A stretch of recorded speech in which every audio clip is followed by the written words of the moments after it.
Boker Tov, Boker Tov, Bezrat Hashem et Siata Dishmaya. On est maintenant dimanche, une semaine avant Rosh Hashanah de cette année. Bezrat Hashem et Siata Dishmaya, Rosh Hashanah 5779, Bezrat Hashem qui arrive devant nous.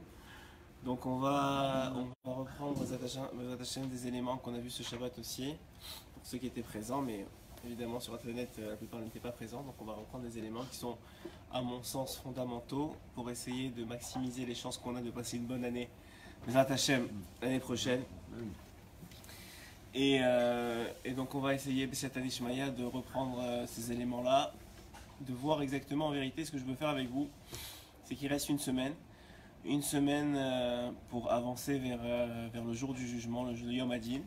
Donc on va essayer en même temps de définir qu'est-ce qui en priorité nous reste à faire pendant cette semaine-là, définir exactement c'est quoi le Yom Hadin à travers évidemment les mots de Rabbeinu, et de voir quelles sont les meilleures chances qu'on peut mettre de notre côté. C'est sûr qu'on peut pas tout prévoir, pas tout régler, mais en tout cas mettre les meilleures chances de notre côté pour avoir le meilleur jugement possible pour l'année qui va venir et nous préparer une année vraiment extraordinaire. Quand je vous dis extraordinaire, évidemment vous commencez à me connaître. Il ne s'agit pas de gagner l'euro million, de toute façon vous n'êtes pas en France, enfin pour ceux qui sont devant moi, donc il n'y a pas d'euro million ici, mais il s'agit de gagner un euro million spirituel qui s'appelle la connexion, le rapprochement, le Olam Haba, dans ce monde-ci, qui s'appelle être avec Hachem dans ce monde-ci, puisque Hachem est là, il est présent, même n'en déplaise à ceux qui veulent l'oublier. Mais Bémet, il est là, il est présent surtout dans ce mois d'Elul, surtout le jour de Rosh Hashanah. Et il est descendu pour nous, il est tout le temps là en vérité. Cette notion de descendre, vous savez, il y a une histoire très connue que les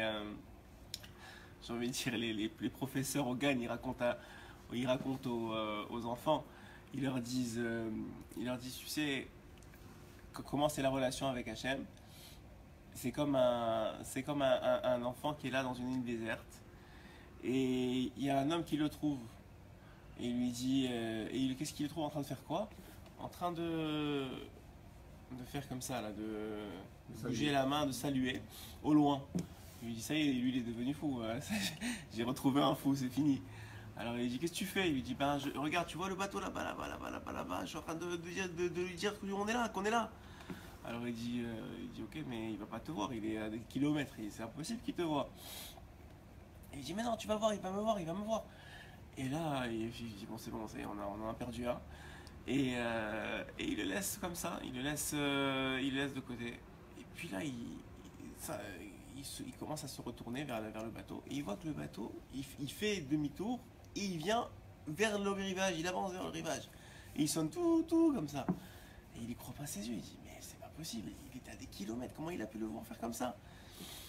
Alors le petit il se retourne vers le monsieur qui était avec lui dans le naufrage. Il lui dit mais parce que le capitaine du bateau c'est mon papa, c'est obligé qu'il me... C'est une histoire comme ça qu'on raconte au GAN. C'est une histoire très jolie mais dont l'image est assez fausse. Pourquoi? Parce que premièrement le papa évidemment qui fait référence à Hachem ici, dans la réalité il n'est pas du tout loin, il n'est pas dans le bateau à l'autre bout de l'horizon, il est très proche de nous, vraiment très proche de nous, presque même en nous, pour ceux qui ont la gdoucha de le sentir et de le reconnaître. Et puis surtout il ne faut pas faire des grands mouvements pour l'appeler. Il y a une prise de conscience intérieure et c'est vraiment ça que Rosh Hashanah doit apporter. Et surtout, c'est la préparation à Rosh Hashanah qui doit apporter cette prise de conscience-là. Alors, on va expliquer. Comme vous étiez là hier, vous avez sûrement entendu déjà quelques notions qu'on va aborder, mais pour moi, ça va être un renforcement. Même pour moi, j'étais là hier, fait que ça va être un renforcement pour moi aussi. B'Siata Dishmaya. Donc, il reste une semaine avant Rosh Hashanah. C'est écrit dans la Gemara, comme je le rapporte tous les ans, que la Gemara, elle dit que sur trois aspects, on est jugé. Trois aspects fondamentaux, on va être jugé à Rosh Hashanah. Ces trois aspects-là, ces trois éléments-là, ces trois éléments qui ne font qu'un, dit la Gemara, Et on va, en fait, cet aspect de Fonka, on l'a pas vu, mais on va le voir aujourd'hui. Et ces trois éléments ne font qu'un, dit la Gemara. C'est quoi les trois éléments? Le premier élément, c'est qu'on va être jugé sur toute l'année qui vient de passer. Comme je vous ai dit, on a eu toute l'année des opportunités de vie. Des opportunités de vie, la vie, selon le Gaon de Vilna, comme il le rapporte dans son commentaire sur Maseret Rosh Hashanah, c'est le rapprochement avec Akadosh Baruch Hu. C'est ça la vie. C'est pour ça d'ailleurs que Maseret Rosh Hashanah, c'est la Gemara où l'on retrouve la question si fameuse de Moshe Rabbeinu à Hachem, qui rapporte comment ça se fait qu'un tzaddik ben tzaddik, lui, il lui arrive des choses, et il y a un rachar ben rachar, lui, tout va bien, etc. C'est cette question qu'on rapporte très souvent, qui est une question fondamentale dans la compréhension, dans ceux qui veulent comprendre les voies d'Hachem, et Hachem lui a dit tu ne peux pas comprendre. Mais ce qui est sûr, c'est que toute l'année qui vient de passer, on a eu tous, chacun d'entre nous, des opportunités de vie. C'est quoi des opportunités de vie quand on était tous vivants cette année? C'est vrai qu'on a tous été vivants, mais il y en a qui sont morts vivants. Ouais. Ça veut dire quoi qu'ils sont morts vivants? Ça veut dire qu'ils ont ils n'ont pas conscience de la présence d'Akadosh Baruch Hu, ils n'ont pas conscience de leur rôle dans ce monde, ils n'ont pas conscience de leur tikkun dans le monde, ils n'ont pas conscience de ce qu'ils font ici. Et tous, à un moment ou à un autre dans l'année, on a des pertes de conscience. Ces pertes de conscience, ça s'appelle la mort. Cette perte de conscience, ça s'appelle la mort. S'il y a des questions, Monsieur Lévy, vous êtes en charge. Donc, s'il y a des pertes de conscience, ça s'appelle la mort. Donc la vie, c'est finalement une opportunité de rapprochement avec Hachem. Évidemment à travers les mitzvot, évidemment à travers la Torah, mais aussi à travers la vie quotidienne. Quelqu'un qui travaille et qui travaille de façon honnête, c'est l'une des questions qu'on va poser les premières au Olam Haba. Quelqu'un qui a l'occasion de s'énerver et qui se tait et qui baisse la tête, c'est aussi une occasion de vie. Quelqu'un qui reçoit sa belle-mère et qui répond pas à ses piques, c'est aussi une occasion de vie. Quelqu'un qui, en tout cas, le comportement d'un homme peut être une occasion de vie, une conscience de l'homme, une conscience de Dieu toute la journée, comme c'est rapporté au nom de David Améler.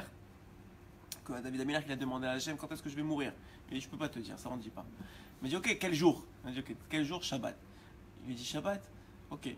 Alors qu'est-ce qu'il a fait? Bon, il a discuté d'abord avec lui, il a dit non, s'il te plaît, vendredi, je ne rentre pas dans tous les détails, mais je vous donne le point principal. Shabbat, ok. Et qu'est-ce qu'il a fait pendant Shabbat? Il a étudié la Torah. Et donc, sa mère, même à chaque fois qu'il venait, il le voyait en train d'étudier la Torah, et il ne pouvait pas le prendre. Donc, il était tout le temps en train d'attendre. Et c'est pour ça d'ailleurs quand on regarde le vin à Shabbat, à la Havdalah, on sourit. Ouais, pourquoi? C'est David Améler qui a instauré ça. Pourquoi? Parce que quand il regardait le vin, il souriait qu'il a encore une semaine à vivre. Il a encore une semaine à vivre, il est content. Ouais. Alors, ouais. Alors donc, qu'est-ce que je voulais dire? Oui, donc ça, c'est le principe de David Améler. Et donc ça, ce principe-là, c'est un principe. Comment il a fait finalement? Alors la question qui se pose, voilà, je reviens parce que la question qui se pose, c'est ok, mais David Améler, il mangeait à Shabbat. David Améler, il allait aux toilettes, sauf votre respect, je veux dire, il y avait des besoins. Et Rabbi me pose la question, il dit alors comment il étudiait tout le temps? C'est pas possible, il y a des moments où il faisait des choses. Il dit David Améler, quand il mangeait, c'était aussi de la Torah. Et même quand il allait aux toilettes, c'était aussi de la Torah. C'est-à-dire celui qui se retient de penser à de la Torah, c'est que Bémet, comme David Améler, que lui, ça fuse dans sa tête et que c'est un vrai travail de se retenir. Comme il disait, le Rabbi Tzidka, on lui a demandé c'est quoi la mitzvah la plus difficile pour vous? Il a dit de ne pas penser à la Torah aux toilettes. C'est ça la mitzvah la plus difficile. C'est pour vous dire la grandeur de ces hommes-là. Donc, je ne peux pas appeler ça des hommes, c'est plus proche des anges. Mais ce qui est sûr, c'est qu'on arrive à ce niveau-là où quoi? Où Bémet, tout devient la Torah, tout devient une occasion de vie, tout devient une occasion de rapprochement. C'est d'ailleurs le premier l'écouter Moran de Rabbeinu Akadosh, qui dit quoi? Un homme, Ish Israéli, il doit il doit être capable de regarder Dieu dans toutes choses. Donc ça, c'est le niveau de vie. C'est un niveau de vie et c'est le niveau qu'on demande pour l'année qui vient. C'est ce qu'on demande dans la vie. Sachez que quand on même Pirata Parnassa, ce qu'on demande c'est la vie. Ce qu'on demande c'est la vie. Il y avait la question hier, elle revient tous les ans. Parce qu'on ne fait pas de demande personnelle à Rosh Hashanah. Oui, on a rapporté hier qu'on ne fait pas de demande personnelle à Rosh Hashanah. C'est pas une halakha, c'est un conseil des sages. Parce que vous êtes déjà devant le juge et vous avez déjà une pile de choses à vous faire pardonner. Donc ne commencez pas, vous arrivez avec les menottes devant le juge et vous dites ah j'ai oublié, il y a ma grand-mère qui a j'ai besoin de ça aussi et puis j'ai besoin déjà qu'on règle les problèmes de l'année qui vient de passer, à présent on va penser. Donc c'est le principe, il est de pas rappeler ses fautes à Rosh Hashanah pour ne pas aider les Mekatregim, les accusateurs, et de ne pas demander de demande personnelle. Alors il y a quelqu'un qui a demandé, ce qui est légitime, qu'il y a la vente de Ptirat Parnassa. Si vous regardez Ptirat Parnassa, donc l'ouverture de la Parnassa, donc de ce que vous allez gagner dans l'année, on va dire, c'est ce qu'on appelle comme ça, mais il n'y a aucune allusion dans le Teilim qu'on va faire ou dans l'action qu'on fait d'ouvrir le Echal de la Parnassa. Alors quoi, c'est juste pour vendre? Non, c'est pas pour vendre. Le principe, il est qu'il y a le secret de la Parnassa dans ce Teilim là. C'est quoi le secret de la Parnassa? C'est qu'est-ce qu'on dit dans ce Teilim là? On dit c'est qui le roi des rois? C'est Akadosh Baruch Hu. Ça veut dire quelqu'un qui reconnaît que tout vient d'Hachem, c'est ça le secret de la Parnassa. Donc quelqu'un, il a fait l'effort le jour de Rosh Hashanah en particulier, ou le jour de Kippour pour certains, mais comme je le dis chaque année aussi, le bac, l'examen, c'est Rosh Hashanah. Après ça, c'est que du rattrapage. Je vous l'ai dit hier, c'est comme ça que ça marche. Les dés sont jetés à Rosh Hashanah. Plus on s'éloigne de Rosh Hashanah, que ce soit Kippour ou même après Kippour, parce que selon certains, ça va jusqu'à Rosh Hashanah Rabbah, et même selon certains, ça va jusqu'à Hanouka, le jugement final. Mais c'est que du rattrapage. Okay, parce que Hanouka, il y a déjà presque 4 mois qui sont passés. mais la décision, elle est prise à Rosh Hashanah, de ce qui va se passer dans l'année. Alors après ça, donc comme je vous explique, que le principe, il est quoi? Le principe, il est que Béhémet, lorsque on va arriver à Rosh Hashanah, on ne rappelle pas ni ses fautes et on ne demande pas de demande personnelle. Par contre, vous allez voir que le système que je vais vous expliquer, il va inclure ça, finalement, dans le Rosh Hashanah, sans avoir explicitement à le faire. Donc, comment ça? On a dit, premièrement, on est jugé sur l'année qui vient de passer. Deuxièmement, on est jugé sur le projet qu'on va présenter pour l'année à venir. C'est-à-dire qu'un individu, il nous reste une semaine, je m'inclus dans l'histoire, il nous reste une semaine, l'individu, se préparer dans la semaine qui vient à préparer un projet pour l'année future. C'est quoi préparer un projet pour l'année future? Je vous l'ai dit hier, c'est se permettre de rêver. Le Rav Israël Salanter, il explique que la force du changement d'un individu, Rosh Hashanah, si vous connaissez un peu l'hébreu, Rosh c'est la tête, ouais, et Hashanah, ça vient de la même racine que Shinui, le changement. C'est la tête du changement. Il y a des nouvelles cartes qui vont être données à Rosh Hashanah. C'est l'opportunité, il y a une opportunité extraordinaire de changer du tout au tout et d'avoir les forces de changer. Parce que tout ce qu'on a entre les mains, c'est la volonté de changer. Donc cette volonté-là, elle se prépare maintenant, pendant la semaine de Rosh Hashanah. Et comment il fait, dit Rabbi Israël Salanter, donc le maître du Moussa, c'est de se projeter positivement dans l'année qui va venir, de se voir meilleur et de projeter un plan de vie meilleur, un meilleur père, un meilleur mari, un meilleur ami, un meilleur Talmid Chacham, vous name it, comme on dit en anglais. Ouais, vous faites de vous quelqu'un de meilleur. Et vous le marquez. Vous dites voilà, je veux être ça, je veux être ça, je veux être ça. Et ne vous limitez pas. Parce que Hachem, il n'a pas de limite. Les seules limites qu'a Hachem, je vous l'ai dit souvent, c'est un dévoilement de Rabbeinu. Et je crois que dans notre génération, on a besoin de ce dévoilement-là. Et les seules limites qu'a Hachem, c'est les nôtres. Okay, les seules limites qu'a Hachem, c'est les nôtres. Si on casse les nôtres, il n'en a pas. Donc vous pouvez tout rêver, tout demander. Il a fait de gens qui ne savaient même pas lire la Lef Bet des Talmidei Chachamim. Il a fait de Rabbi Akiva le maître de toutes les générations. Ok, donc il n'y a pas de limite. Les seules limites, c'est les nôtres. Donc projetez-vous à 100% sur le meilleur que vous pouvez être. Sur ce que vous avez vu un homme dans votre vie, vous avez dit ouais, j'aimerais être comme lui. Moi je parle à des hommes, mais ça pourrait être la même chose avec des femmes. C'est ça que vous devez faire comme plan spirituel de l'année prochaine. Je ne vous parle pas d'un plan quand vous allez à la banque et vous demandez un prêt, vous avez évalué, c'est pas ça que je vous parle évidemment, c'est un plan spirituel. Pourquoi? Comme je vous l'ai expliqué hier, lorsque Hachem, on apprend de ça de nos maîtres, lorsque Hachem est venu voir Shlomo Améler, il lui a dit qu'est-ce que tu veux? Tu viens d'avoir la loterie, je vais te faire un cadeau. Un cadeau pour le nouveau roi. Il lui a dit je veux la sagesse pour pouvoir juger ton peuple.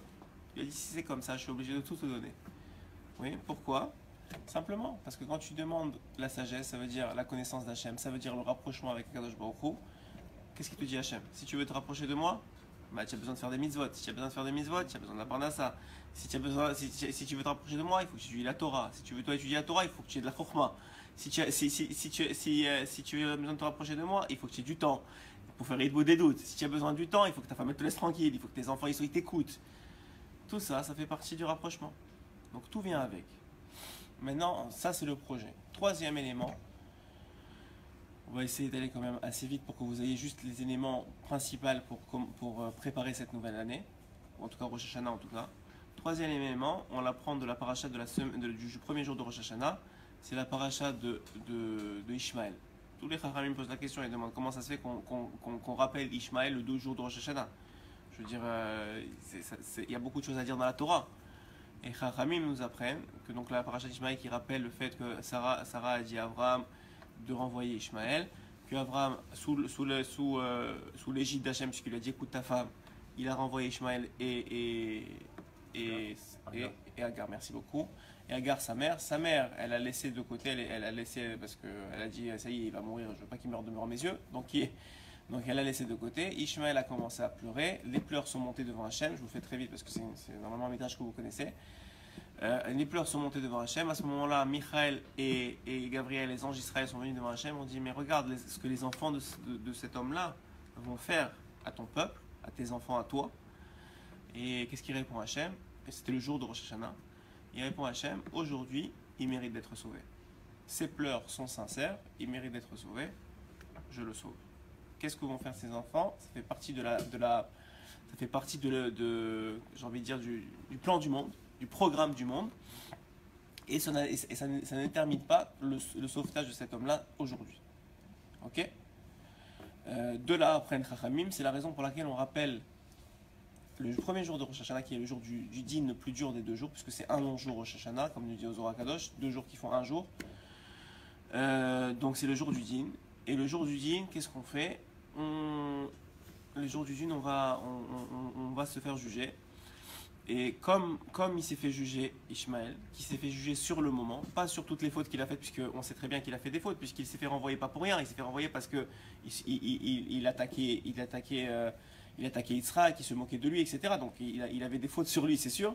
Et on a vu que le futur aussi n'était pas si bon que ça. Et pourtant, il a été jugé sur le moment.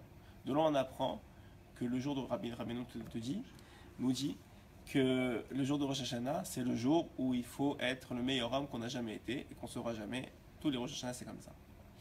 Il faut, et alors vous allez me dire c'est l'hypocrisie, pas l'hypocrisie, c'est pas le temps de faire des cheshbonotes, c'est le temps d'agir correctement et d'agir comme vous auriez jamais, le meilleur que vous avez jamais été. C'est quoi le meilleur que vous avez jamais été?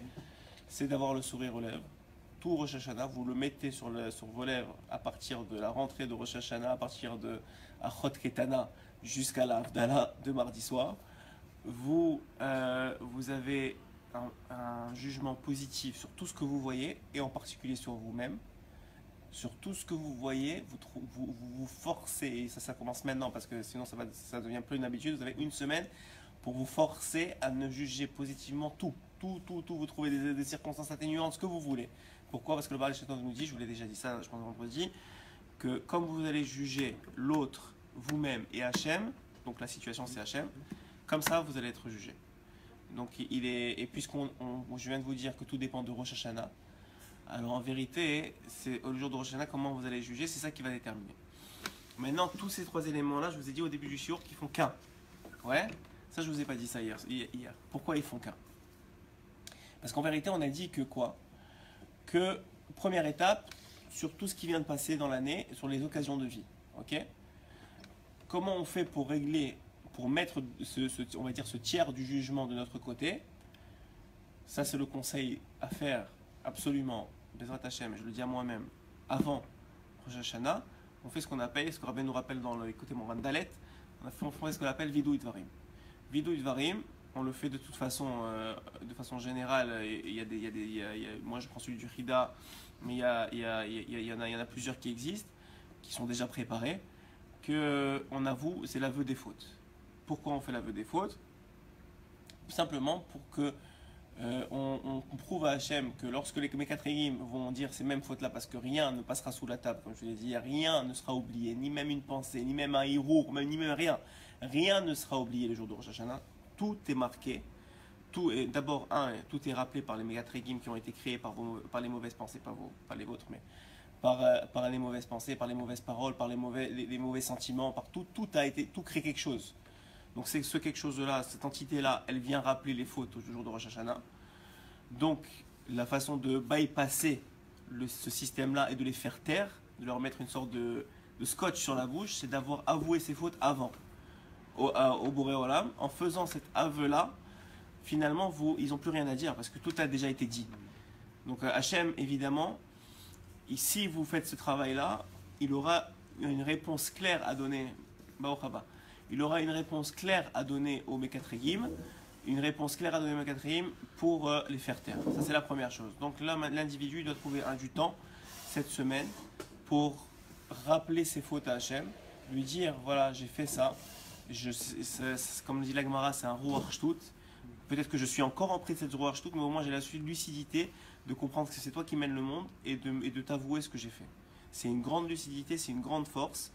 Et pendant cette semaine-là, puisqu'on n'a plus le droit à partir de Hachot Ketana de rappeler ses fautes, en tout cas vous avez le droit si vous voulez d'ajouter des mékatrégim sur vous, mais dans la façon générale, c'est un conseil des sages, il est très très déconseillé de le faire. Donc, on le fera avant. Rabbeinu, je vous l'ai déjà dit, il conseille de le faire sur la tombe d'un tzaddik parce que le tzaddik, il protège la tfila que vous allez faire et il l'amène au bon endroit. Deuxième chose, il y en a qui ont le minhag de l'écrire sur un papier. Vous savez, toujours à côté de la tombe de tzaddikim, si vous êtes chez Baba Saleh par exemple, parce que c'est, je pense, le plus proche pour Rabbi Moshe Aaron ici, il y a toujours à côté des bougies. Ouais, il y a un endroit où mettre des bougies. Ce que font les gens en général, c'est que le minhag, on va dire, c'est qu'ils prennent ce papier-là où on écrit toutes les fautes et ils le brûlent. Comme ça, eux-mêmes, comme je dis, le principe de vendredi, c'était d'arriver à se pardonner. Ça fait partie de ce principe-là. Là. On fait de la psychologie en même temps. Mais ça fait partie de ce principe-là d'avoir une action physique qui démontre que ça y est, on a réglé les comptes. Parce que je vous ai dit, le jour de Rosh Hashanah, il faut que vous-même vous vous sentiez blanc. Pourquoi? Parce que vous allez activer le jugement positif sur vous. Si vous vous voyez bien, on va vous voir bien d'en haut. C'est d'ailleurs ce que dit Rabbeinu ici, on va le relire après. Donc le principe, il est quoi? Le principe, il est d'avoir fait une action physique. C'est pour ça qu'on l'écrit et qu'on le brûle pour ceux qui veulent le faire. Mais sinon, même de le dire, c'est très très bien. Et donc on l'écrit, on va le lire sur, je sais pas, par exemple, chez Baba Saleh si on est en Israël ou là où celui se trouve, il y a toujours un tzaddik. Hachem a très bien fait les choses que là où vous êtes, il y a normalement un tzaddik que vous êtes chez vous. Et vous allez faire quelques kilomètres si c'est nécessaire et vous rendre sur la tombe du tzaddik et prier là-bas et avouer vos fautes pour mettre le maximum de chance sur cette partie du jugement qui s'appelle la partie sur l'année qui vient de passer. La deuxième chose, on a dit, c'est de préparer un plan, même si vous pouvez l'écrire, c'est encore mieux, parce que ça va vous mettre les choses bien au clair, de tout ce que vous voulez être dans l'année qui va venir. Et la troisième chose, on a dit, c'est de se comporter le mieux du monde à Rosh Hashanah, d'avoir des pensées positives. Voilà ce qu'il va dire Rabbeinu. Rosh Hashanah tzrichim liot chacham. À Rosh Hashanah, il faut être intelligent.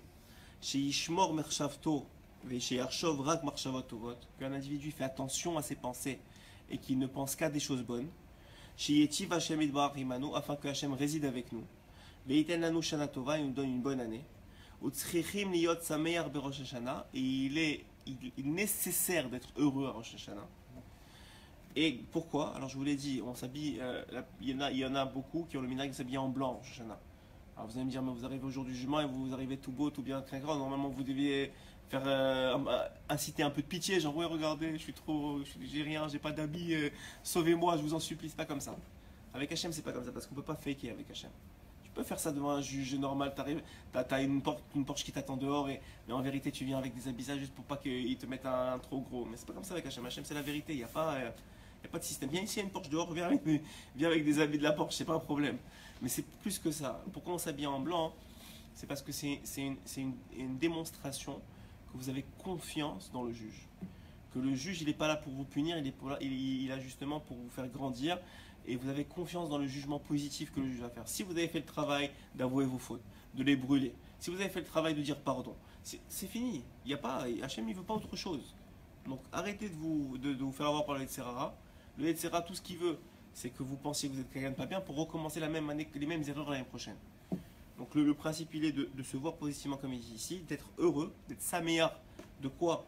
Parce que c'est une occasion extraordinaire de rapprochement que vous avez maintenant avec Akadosh Baruch Hu. Ce Rosh Hashanah, c'est aussi une occasion extraordinaire de rapprochement. Gam Srichim, les fêtes de Rosh Hashanah, mais il faut aussi être capable de pleurer. Et on va définir ce que ça veut dire le pleur à Rosh Hashanah. Le Hari Akadosh, il dit qu'il ne faut pas faire exprès de pleurer, mais quelqu'un qui arrive à pleurer au moins un moment dans Rosh Hashanah, il doit savoir que probablement c'est le moment où il est jugé et que c'est un très très très bon siman. Mais on va essayer de comprendre ce que ça veut dire. Maintenant, je vous ai dit que ces trois choses-là, c'est en vérité une seule et même chose. Puisqu'on n'a pas le droit de rappeler ses fautes. Et plus qu'on ne demande rien pour l'avenir. Donc, où est-ce qu'est le passé? Où est-ce qu'est l'avenir? Où est-ce qu'est le passé? Donc, tout ce qui vient, le jugement sur l'année passée et le jugement sur le projet à venir dans Rosh Hashanah. Ok? Alors, la réponse, elle est comme ça. La réponse, elle est que dans le présent d'un individu, en fonction de ses pensées, de son comportement, de son langage, va être inclus dans ça son passé et son futur. Qu'est-ce que ça veut dire? Ça veut dire que quelqu'un qui a vraiment fait tchouva, vraiment, c'est-à-dire il a pris conscience des fautes qu'il a faites cette année. Et même si il n'a pas les forces aujourd'hui de les réparer, c'est pas le problème. Ok, nous, encore une fois, c'est un problème du Yetzirara, ça, les forces, c'est Hachem qui les donne. S'il décide que vous allez arrêter, vous allez arrêter, donc c'est pas le problème. Mais en tout cas, ce qui est important, c'est que vous preniez conscience de ce qui ne va pas, que vous le mettiez par écrit, ou en tout cas que vous le disiez, et que vous ayez la volonté de le changer. Après ça, les forces, c'est pas vous qui les prenez de toute façon. Maintenant, une fois que ça c'est fait, une fois qu'on a pris conscience, etc., cette chose-là, tout comme une mitzvah d'ailleurs, quand vous faites les téphilines, ça y est, vous les avez mis ce matin. Ok? Qu'est-ce qui vous reste à cet instant T si vous avez mis les téphilines? Pas grand-chose finalement. À part si vous avez vécu une expérience spirituelle en mettant les téphilines. Vous avez vécu pas juste je me suis acquitté des téphilines, mais j'ai connecté avec Hachem des téphilines. Donc cette connexion-là, maintenant, elle vous reste. Même si vous avez enlevé les téphilines. Vous comprenez que c'est ça l'expérience spirituelle. Nous, malheureusement, avec le temps et les générations qui ont passé, on a gardé les actes, mais on a perdu l'expérience. L'expérience spirituelle associée aux actes, quand le Baal Shem Tov y priait, ou quand Rabbi Nathan y priait, ou quand il mettait les téphilines, il faisait la même action. C'est pas différent de nous. C'était les mêmes boîtiers avec les mêmes parachutes, tout. Mais l'expérience de vie qui vivait au moment des téphilines, ça on l'a perdu. Et c'est ce qu'on va retrouver de plus en plus proche avec l'avenue du Mashiach. C'est l'expérience de connexion avec Akadosh Baruch Hu qui est vécue à travers les téphilines. Les téphilines, c'est un exemple, mais toute chose dans la vie, c'est comme ça. Toute mitzvah, c'est comme ça. La mitzvah, c'est la mitzvah, il dit le Rabbi Levi Yitzhak de Berdichov, si vous regardez les lettres de mitzvah, c'est même tzadik, vav, he. Ouais, c'est ça? Même tzadik, vav, he. Alors, si vous voyez bien, yud ke, vav ke, les deux dernières lettres, c'est vav ke. La même chose que mitzvah. Et même tzadik en adbash, adbash c'est quand vous prenez les dernières lettres et vous les collez aux premières lettres, ça veut dire que le aleph il correspond au taf, le bet il correspond, etc., etc., etc. Vous allez retrouver yudke, même tzadik c'est équivalent à yudke. Dit dans son introduction à son livre, le Rabbi Levi Yitzhak de Berdichov, le Sanégor chez l'Israël, vous savez que juste de dire son nom, juste de dire son nom, vous n'avez même pas besoin de dire son enseignement, juste vous dites Rabbi Levi Yitzhak de Berdichov, c'est rapporté qu'il y a un chesed qui descend du ciel sur vous. Juste on a Rabbi Levi Yitzhak de Berdichov, c'est bon. Tellement il trouvait toujours le kafsrout chez tout le monde. Il y a plein d'histoires sur lui. Sur un Shabbat, je raconte toujours cette histoire. Un Shabbat, il était en train de marcher vers la synagogue. Et il voit un juif, qui connaît un juif, en train de réparer sa voiture. Et il lui dit, dis-moi mon fils, tu sais que c'est Shabbat? Il lui dit oui. Et alors il lève les yeux au ciel et il dit Hachem, tu vois comment ton peuple il est émette. Il aurait pu me dire non, je sais pas, il a menti. Il n'a pas menti. Qu'est-ce qu'il a trouvé le gars, il est en train de faire Bechalel Shabbat devant ses yeux. Il a dit Hachem, tu vois, au moins il est émette. Il a trouvé, même dans ça, il a trouvé le bien. Ça, c'était Rabbi Levi Yitzhak. Et donc, Rabbi Levi Yitzhak, il dit dans son introduction que pourquoi même Tzadik c'est Yudke et à la fin c'est Makmé, parce que dans la mitzvah, il y a la partie dévoilée d'Hachem qui s'appelle l'action, mais il y a la partie voilée d'Hachem qui s'appelle l'expérience. Ce que vous connectez, ce que vous dévoilez d'Hachem en vous connectant à la mitzvah. Et ça, la partie voilée, on l'a presque perdue pour la plupart d'entre nous. Et ce qui nous reste, c'est la partie dévoilée. Au moins, on s'acquitte. C'est bien, j'ai pas dit que c'est pas bien. Mais c'est la reconnexion qu'il faut vouloir. D'ailleurs, entre parenthèses, non, peut-être, rappelez-moi qu'il faut que je vous dise quelque chose qu'il faut faire à Rosh Hashanah par rapport au Tzadikim. Parce que sinon, on va perdre le Mahalach. Ensuite de ça, donc on a dit qu'en vérité, ce qui vous reste à Rosh Hashanah, c'est vrai que c'est pas toutes les mitzvot ou toute la tchouva que vous avez fait ou tous les pleurs que vous avez fait parce qu'on pleure pas volontairement à Rosh Hashanah, ouais. Mais c'est ce que ça a impacté sur vous. Quelqu'un qui Béhémet a fait le travail de Yidbonen, qui a fait le travail d'écrire ses fautes, qui a fait le travail d'humilité, d'avouer ses fautes, qui a fait le travail d'aller chez un tzaddik, de prendre sa voiture, d'aller chez Baba Salé, de jeter ses fautes au feu, ce gars-là, il a vécu une expérience. Il lui reste quelque chose en lui. Ce quelque chose, c'est lui qui va se présenter à Rosh Hashanah. Okay, il n'a pas besoin de pleurer et de dire j'ai fait, c'est fini. Mais il te reste l'essentiel de la tchouva. C'est-à-dire l'homme que tu es devenu grâce à elle. Ensuite de ça, le projet, si tu t'es vraiment projeté, comme je vous ai dit, ou tu as vraiment rêvé pendant la semaine qui va venir de qu'est-ce que tu peux devenir, ce projet-là aussi, il est en toi. Ce projet-là, il est en toi parce que si tu te projettes bien, et je vous ai dit, Rosh Hashanah, c'est le jour où justement, il faut essayer au maximum d'appliquer ce projet. Et où vous allez avoir, que si vous voulez l'appliquer, vous allez avoir une siyata d'Ishmaïa incroyable à Rosh Hashanah pour le faire. Pour être le meilleur père que vous pouvez être, que même si vos enfants ils brûlent les murs, vous allez être gentil, ça va, tout va bien, il n'y a pas de problème. Ouais, et vous allez être gentil, vous n'allez pas vous énerver. Aucune raison de s'énerver. Aucune. Je vous dis, le Zohar HaKadosh, il dit, c'est Mafrid. C'est Mafrid ce qu'il dit sur celui qui s'énerve à Rosh Hashanah. Il a juste à, c'est ce qu'il fait, il déchire son jugement s'il veut. C'est égal. Tu t'énerves si tu déchires ton jugement. C'est égal. Il est interdit pour un homme qui veut avoir une année comme il faut cette année, de s'énerver. Interdit. Même ce que vous voulez, vous gardez le sourire. Et vous pensez à des choses positives. Parce que il faut vous rappeler que c'est que du Yetzera. Le Yetzera, il veut juste que vous vous énervez. Lui, ce qu'il veut, c'est avoir le moins de choses à faire cette année. Donc plus vous allez passer un mauvais Rosh Hashanah, moins il aura de travail. Donc comprenez bien qu'il est interdit de s'énerver à Rosh Hashanah. Vous gardez le sourire. Vous avez dans la tête En Od Milivado. Je le dis tout le temps, tous les ans. La phrase qu'il faut avoir dans la tête en tout Shabbat, c'est il n'y a que Hachem. Tout ça, c'est que Hachem. Mes enfants, c'est que Hachem. Ma femme, c'est que Hachem. La synagogue, c'est que Hachem. Rabbeinu, il dit, c'est le moment de mettre toutes ses forces dans la prière. Vous prenez un livre, si vous ne comprenez pas l'hébreu, vous prenez un livre mot à mot. Et vous croyez en vous. Que vous êtes capable de lire mot à mot et de chaque traduction. Et même si les autres, ils finissent la tfila et vous êtes encore dans la mida, c'est pas grave. Au moins, vous avez fait une vraie tfila. Vous avez connecté, vous avez revécu l'expérience. C'est ça qu'on veut à Rosh Hashanah, c'est vivre l'expérience de la connexion avec Hachem. Donc vous vous battez et vous allez être heureux de ça. Vous allez voir quand vous allez finir la tfila, vous allez dire au moins je me suis battu. J'ai pas raté un mot, déjà j'ai ça. Et je vous dis, ça vaut de l'or. Ça vaut de la avout que vous allez trouver à Rosh Hashanah. Si vous vraiment vous faites celui que vous voulez être vraiment, vous essayez de celui qui est capable de à Rosh Hashanah de lire les Tehillim, d'avoir les Bracha, c'est énorme. Rabbeinu il dit la ségoula de la tchouva, c'est les Tehillim. Donc maintenant on ne peut pas faire tchouva à Rosh Hashanah parce qu'on ne peut pas rappeler vos fautes, mais celui qui lit les Tehillim Béhémet et qui essaie de les lire avec concentration, énorme. Ce que vous pouvez faire, le mieux c'est avec concentration. Maintenant si vous savez que vous n'allez pas faire avec concentration de toute façon, autant faire beaucoup. Normalement, l'idéal c'est de faire deux fois, une fois le premier jour, une fois le deuxième jour, parce que 150 et 150 ça fait 300, c'est la gematria de chaper, de pardonner, d'expier. Donc il y en a qui le font deux fois. Si vous ne pouvez pas vous méchalquer dans votre famille, deux fois, ça fait deux fois le livre de Tehillim. Si vous ne pouvez pas tout seul, vous donnez 10 à lui, 10 à lui, 10 à lui, ensemble, juste avant. C'est bien de dire avant de commencer les Tehillim, je m'attache à tous les tzadikim, à tout Am Israël et en particulier à ceux qui font les Tehillim avec moi. Juste pour qu'il y ait une metsiout, il y ait une réalisation de ce que vous êtes en train de faire avec les autres au moment où vous faites les Tehillim, pour pas que, comme ça on sait, ok, vous appartenez à ce groupe-là. Ok, avec ceux qu'on a dit, je sais pas, une dizaine, une 15, si vous êtes 10, ça fait 15 Tehillim par personne, c'est pas énorme dans la journée. Celui qui veut faire tout, c'est énorme, c'est la meilleure chose. Mais c'est compliqué. Surtout qu'il faut se réveiller très très tôt. À Rosh Hashanah, il faut montrer à Kodesh Baruch Hu Béhémet qu'on veut être le meilleur qu'on veut, et le meilleur qu'on veut, celui qui se lève tôt. Comme on dit déjà, l'avenir appartient à celui qui se lève tôt.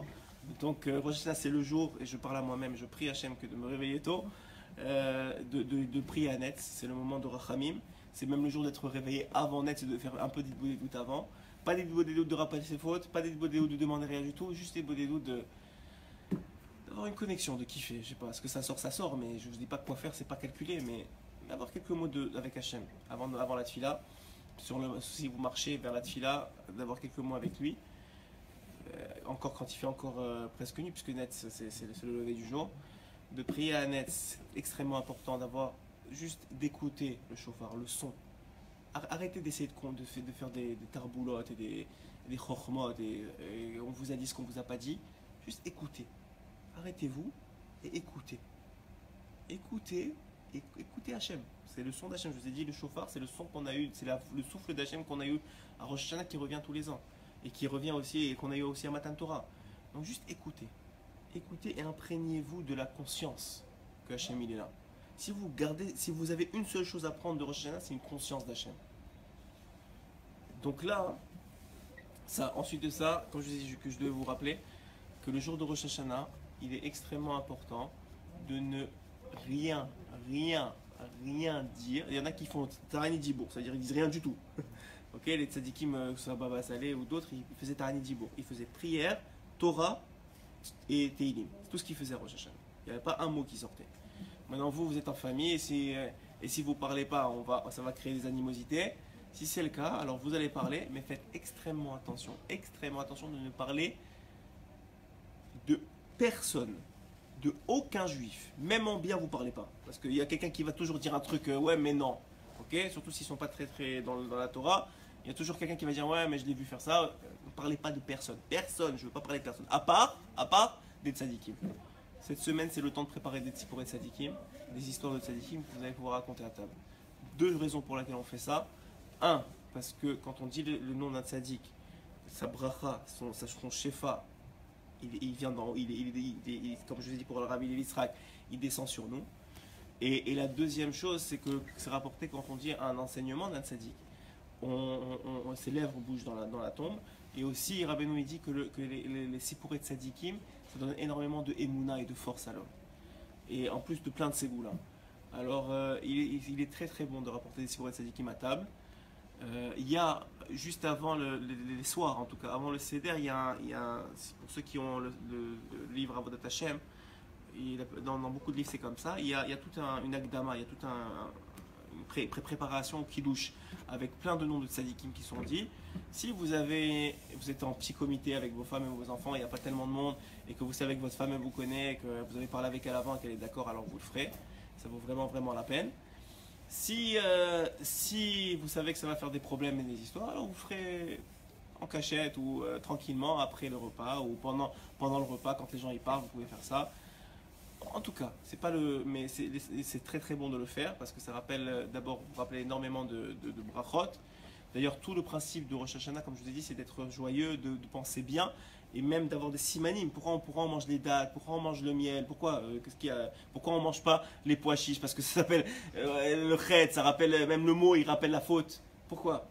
Parce qu'on veut avoir des bons simanim, parce que les simanim, ça va vous apporter de la joie, ça va vous apporter de la simra, et ces simanim-là, ils vont apporter de la bracha sur toute l'année qui va venir. Donc on a l'habitude d'avoir des bons simanim à Rosh Hashanah. L'autre chose importante, donc on a dit, avant Rosh Hashanah, on fait, comme on a dit, le bilan de ses fautes, on fait la préparation à l'année prochaine, on fait une autre chose, c'est que Erev Rosh Hashanah, il va être très important évidemment d'aller au mikvé, parce que le mikvé ça purifie. Après Chatzot la Hayom, on va aller au mikvé, ça va être très important. Le mikvé ça purifie, vous avez aucune idée de ce que c'est le mikvé. J'ai une histoire comme ça que je ne sais pas si je vous ai déjà raconté, mais j'ai trouvé très belle un jour au mikvé. En sortant du mikvé, il y a un homme qui me raconte cette histoire-là, que j'ai trouvé très belle. Mais tu sais la marla du mikvé, tu sais la grandeur du mikvé. Je lui ai dit non, vas-y raconte, j'aime bien les histoires. Alors il m'a dit, tu sais qu'il y a une histoire vraie, il y a quelques mois, et qu'il a lu dans un journal apparemment, qu'il y a un grand, on appelle ça prestidigitateur, hein, qui connaît des choses particulières. Alors il est très connu aux États-Unis et il fait plein de shows comme ça. Et un de ces tours, de ces spectacles là, c'est quoi? C'est qu'il demande aux individus à l'entrée de la salle de mettre sur un plateau des éléments à eux, des bagues, des montres, ce que vous voulez, pas pour les voler, mais c'est-à-dire il leur garantit qu'il va les rendre, mais juste pourquoi? Parce qu'il a un tour, qu'il prend la montre et il dit ok, ça appartient à telle personne là-bas, ça appartient à telle personne là-bas, ça appartient à telle personne là-bas. Il dit ok, et ça impressionne bien sûr beaucoup de monde, etc. Alors il fait son tour, il arrive, ce moment-là du tour il arrive. Et effectivement, il commence à dire la montre, c'est à madame là-bas. Le châle, c'est à madame là-bas. Le truc, c'est à monsieur là-bas. Et il arrive sur une bague. Et la bague, il cherche, il commence à avoir un peu honte, il rougit, il dit je comprends pas, je sais pas c'est qui, je sais pas c'est qui. Et alors, au bout de 5 minutes, il va pas faire attendre tout le spectacle pour ça, il dit bon, je sais pas, c'est la première fois que ça m'arrive, mais je sais pas qui est cette bague. Et alors là, à ce moment-là, il y a un homme, ça appartenait à un homme. Vous savez que bon, normalement il ne faut pas le faire parce que c'est un habit de femme. Selon la halakha, il faut éviter de mettre une bague. Les Kharedi, vous verrez qu'ils n'ont pas de bague. Mais bon, on va dire que ça protège dans les milieux goy de l'adultère. donc, bon, je ne sais pas s'il y a un tzad entre cela reste de le mettre. Mais en tout cas, ça appartenait à un juif. Et il a dit bon, bah écoutez, j'ai pas trouvé. Et bon, ça l'a tellement trotté à la fin de son spectacle, il est parti voir ce juif, il a dit je comprends pas, comment c'est possible que j'ai pas vu que c'était à toi? Il a dit la vérité, ce matin je suis allé au mikvé, j'ai oublié de l'enlever. Ça veut dire quoi? Ça veut dire que Béhémet, le mikvé, il purifie, mais quoi complètement? Il fait te faire renaître. Il faut avoir foi en ça. Et évidemment, c'est une question d'humilité, tu es nu devant Hachem, etc., etc. Donc le principe il est quoi? Le principe il est que Béhémet, l'individu, c'est un renouveau, c'est une renaissance. On repart à zéro le jour de Rosh Hashanah. Et donc ça vaut la peine de mettre toutes les chances de notre côté, comme je vous ai dit. Et ces chances-là, le mikvé fait partie de ces chances-là. Évidemment, ça fait partie avec ce que je vous ai dit, le Vidou Dvarim, avec le fait de préparer l'année qui va venir avec un programme précis de votre projection dans l'année. Mais le plus important dans tout ça, c'est le jour de Rosh Hashanah. Que le jour de Rosh Hashanah, vous vous rappelez de la présence d'Akadosh Baruch Hu. Que le jour de Rosh Hashanah, ah oui, vous pouvez finir sur ça. Ce qui va être jugé à Rosh Hashanah, c'est pas les éléments autour de vous, c'est vous. Ok? Ça veut dire si votre fils il a fait n'importe quoi sur Rosh Hashanah, ça veut pas dire qu'il va vous rendre fou toute l'année. C'est pas ça que ça veut dire. Ouais, ou que vous avez eu, je sais pas moi, je sais pas, vous êtes accroché le pied sur quelque chose, ça veut dire que attends, c'est un mauvais siman, ça va être quelque chose qui va arriver. C'est pas ça Rosh Hashanah. Rosh Hashanah, on va juger comment vous allez vous comporter face aux événements qui vont arriver. Comment vous allez vous comporter face à votre fils qui a fait n'importe quoi. Comment vous allez vous comporter face à quelqu'un qui vous a peut-être fait honte. D'ailleurs, vous devrez remercier le ciel si quelqu'un vous fait honte à Rosh Hashanah. Parce que c'est un caparat arbonot inimaginable si vous ne répondez pas. Et donc c'est comment vous allez vous comporter. C'est ça la définition. C'est ça qui va être jugé à Rosh Hashanah. C'est quel homme vous allez être, ou quelle femme, si j'avais des femmes devant moi, quelle femme vous allez être, quel individu vous allez être, quelle entité physique et spirituelle vous allez être. Et ça va être jugé à Rosh Hashanah. Et donc c'est pour ça qu'on arrive à la fin du shiur, puisque les Avrechim ils arrivent, et il finit Rabbeinu Gam Tzrichim Lifkot à Rosh Hashanah. Et il faut aussi pleurer à Rosh Hashanah. Et comme je vous ai dit, le pleur, c'est pas, comme le dit le Ari Akadosh, c'est pas de faire exprès. Par exemple, pendant les slichot et pendant ce mois-ci, il faut essayer de faire exprès de pleurer. Il faut essayer de bouger, genre même, le Ben Ishraï il dit, même si tu pries pas vraiment en pleurant, fais semblant. Fais semblant que tu pries avec un lachon de Tachanounim. Mais Rosh Hashanah, c'est pas ça. Rosh Hashanah, il faut être saméach. Alors de quoi on va pleurer? Alors, et on va finir sur ça, le vrai pleur, il doit être initié comme par la conscience d'Hachem qu'on a eu pendant tout Rosh Hashanah, et surtout par la réalisation de combien c'est bon d'être proche d'Hachem. De combien on aimerait être comme ça tout le temps. C'est de ça de l'émotion dont elle doit venir. Elle doit venir du fait que on réalise combien on perd en s'énervant toute l'année, combien on perd en faisant des remontrances, combien on perd en regardant que le mal chez nous et chez les autres, combien on perd. Celui qui a vraiment fait Rosh Hashanah, qui a vu le bien chez les autres, qui a trouvé tous les cas zéro, qui a souri, qui a été un homme extraordinaire à Rosh Hashanah, il a ce sentiment-là de dire ah, dommage de ne pas être comme ça tout le temps. Il y a des pleurs de joie. Et ça s'appelle un pleur de joie. C'est ça le Lifkot vraiment. Le Lifkot, c'est un pleur de joie. Et c'est un très grande main. Et Béhémen, celui qui arrive à ça, c'est un très bon siman. Ça veut dire qu'il a fait tout le travail dont je vous ai parlé toute la journée. Enfin, toute la journée, toute l'heure qu'on vient de passer. Tout ce travail, il a porté fruit. Le fruit, c'est cette conscience intérieure de waouh, je peux être ça. Ça, c'est Rosh Hashanah. Hazak.